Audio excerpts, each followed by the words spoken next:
In other news, closing arguments have been taking place in court starting earlier on this Friday morning in a trial that will determine the fate of former President Yoon Suk Yeol on charges of insurrection following his short-lived martial law in December 2024.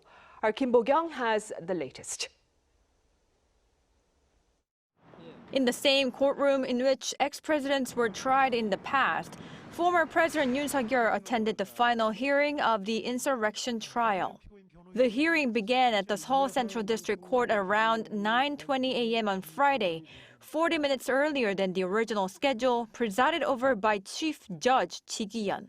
The early start was because the session is expected to be a long one, with the final hearing for 7 other defendants taking place as well.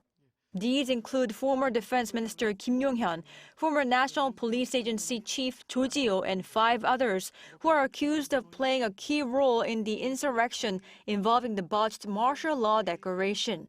The final hearing usually consists of the prosecution's final argument and sentencing demand, followed by the closing arguments of the defendant's lawyer and the defendant's final statement, and so the proceedings are expected to end late Friday night. Former President Yoon was indicted on charges of leading an insurrection through his declaration of martial law. He became the first sitting president to be indicted with physical detention in January last year, and the trial kicked off in February. What's notable is that he is currently attending the final hearing in the same courtroom where other former presidents faced justice, including Chun Do-hwan and Do Tae-woo, who were tried retroactively in 1996 for their roles in the 1979 coup. They were sentenced to death and life imprisonment, respectively, although these were later commuted.